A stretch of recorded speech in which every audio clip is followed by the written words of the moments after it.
President Biden has been quietly working over the past couple of weeks to Trump-proof America as much as he can and preempt the Trump presidency before Donald Trump is sworn in. And of course, Donald Trump is not happy about that because Joe Biden has been working not only to secure the accomplishments of his presidency, but to make sure that Donald Trump can't launch a full-fledged assault on everything in America that he does not agree with on day one.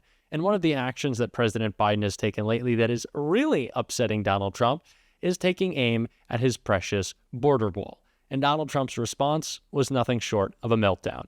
And we are going to get into all of that. But before we do, if I could quickly ask you to leave a like on this video. And if you haven't already and you enjoy our channel, to hit that subscribe button. It goes a long way and it really means the world to me. Now, before we get into what Donald Trump's reaction to President Biden's decision was, I want to hear a little bit of the reasoning on it from Jessica Tarlov right here. Jessica, it seems like Donald Trump's fractured the Democratic Party. Some Democrats are cooperating. Some Democrats are getting ready to sabotage. What do you think that means for the party in the new year? I haven't actually seen anyone trying to sabotage, and President Biden isn't with this. Well, I mean, this is kind of a sabotage, and some of the people that are saying, we're not going to let you deport, that's sabotage. So the story of what's actually going on, according to Donald Trump's superfan, Lieutenant Governor Dan Patrick of Texas, is that these materials are not worth anything. They're junk. So the Texas Facilities Commission inspected everything. Oh, get his face.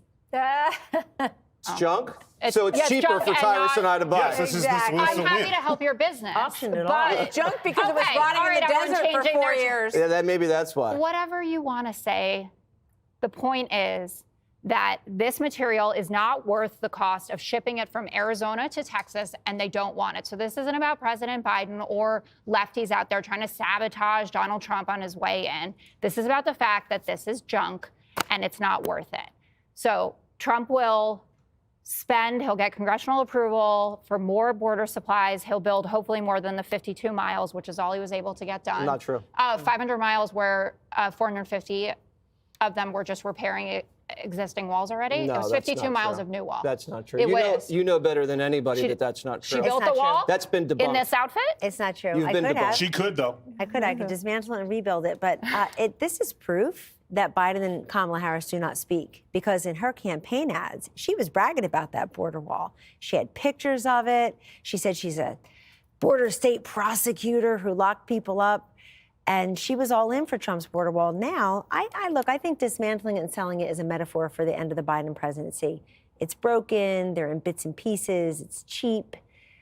I think the thing that they should be noting is that in every airport that I've been in, the Biden books, the Harris Waltz t-shirts, those are 80% off. So not only was Donald Trump's border wall ineffective and really not accomplished, but there are currently huge scraps of material pieces of this wall that just aren't worth transporting to the border, aren't worth being used. And so President Biden isn't using them. And Donald Trump is using this as another example, as he always does, of how he can spin a media narrative however he wants, no matter what the truth is. This is what any normal and reasonable person would do.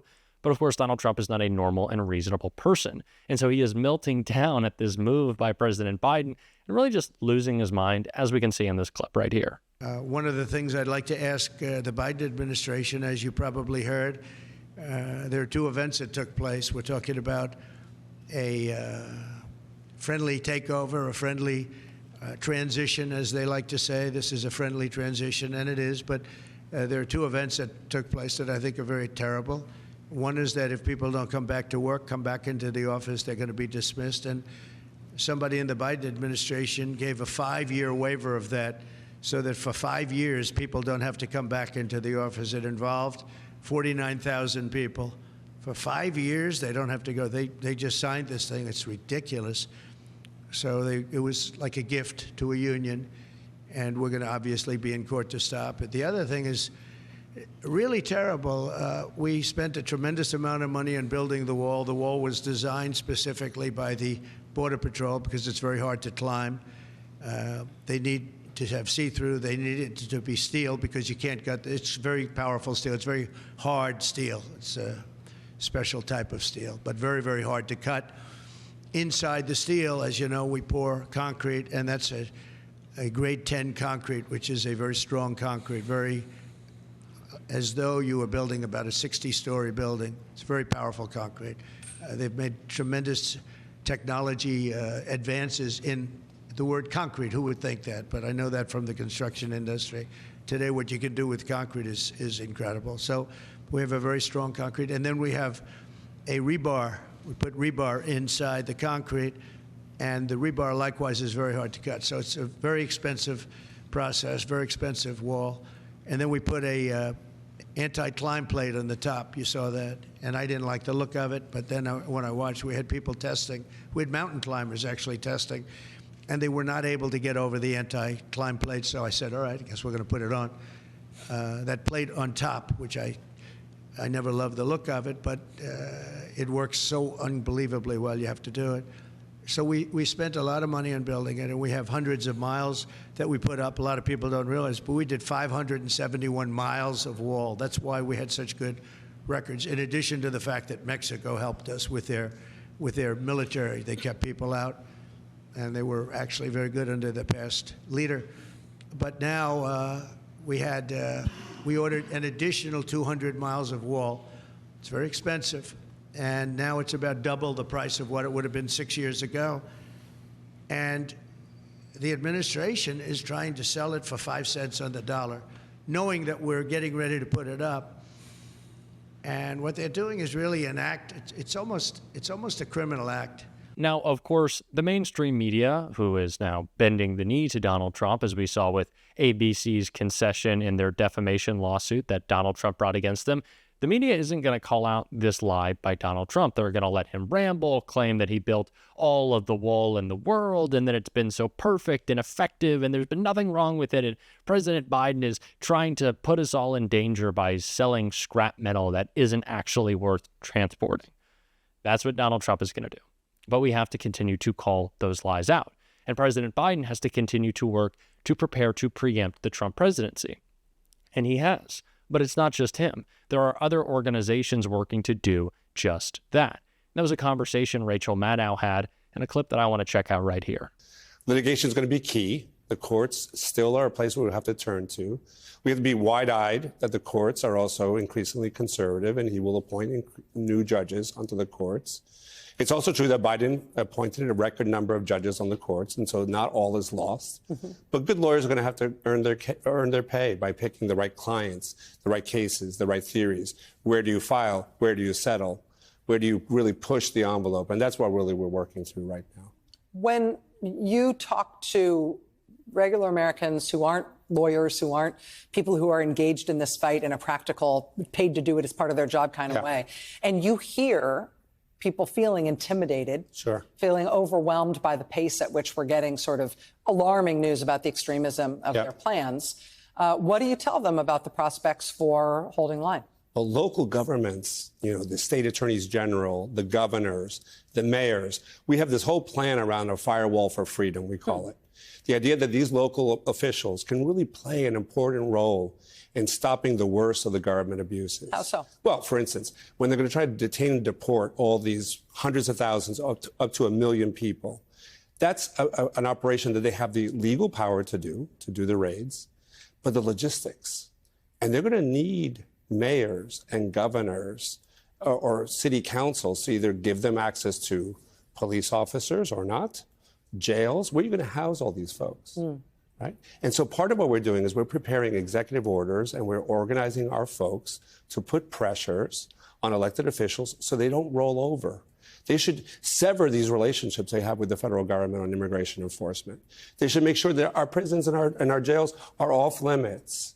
They should begin to think about what actions they could take to pardon immigrants who have a criminal record because they drove on a suspended license. Well, let's take them out of harm's way. They could do that now. Let's commute. They could do that now in the transition. Yes. And so part of what we've got to do is we got to swarm our allies in some of these places. And even in red states, you have some blue mayors. And so there's a whole game plan for this. And I think part of what we're trying to do is breaking it down, what can be done by the courts and lawyers, what can be done by citizens, what can governors do, what can mayors do.